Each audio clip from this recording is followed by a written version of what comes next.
Okay, so what does Christianity want for mankind? Okay, that's a very good question. So, essentially, the Christian worldview is that as human beings, we have turned away from God. We are caught in sin. Okay? So our human nature is innately selfish. We're born selfish. We grow up selfish and we live selfish lives. And that selfishness means that we are always striving to control our own life apart from God. And that has separated us.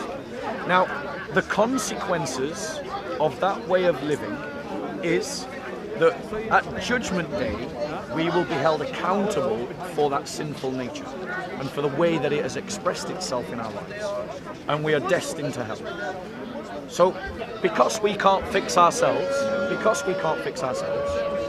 God has come himself in the person of the Son, the divine Logos, and he has, on the cross, been the sacrificial lamb that atones for that failure and deals with the consequences, which is eternal death, hell.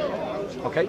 I see, this is where it all gets I get lost. Yeah, in all of okay, this. that's fine. Yeah, it gets a bit too deep. The thing is, as Christians, we believe that what happens in the next world is more important than what happens in this world.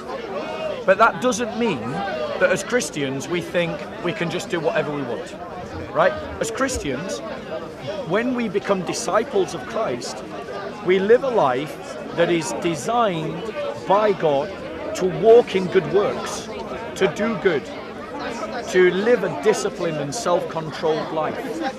And because ours is a foundational religion. If you get your foundations right, other things will fall in place. Where your foundation is wrong, everything falls over. Yeah? So, for instance, the caliphate that was set up by Muhammad has gone. It's nowhere in history. Muhammad set up a caliphate, that caliphate doesn't exist. Why? Because it doesn't work. The Christian church, however, established by Christ 2,000 years ago, is still here.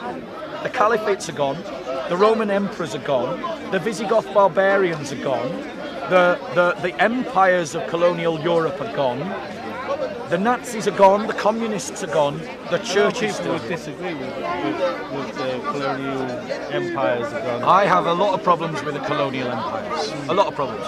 The point I'm making to you is that Christ's teaching sets the foundation right.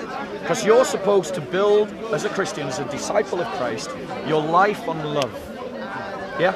You're supposed to love God with all your heart, mind, soul and strength. You're supposed to love your brothers and sisters in the Christian community. You're supposed to love your neighbours as yourself. You're supposed to love and honour your mother and father. You're supposed to love your enemies.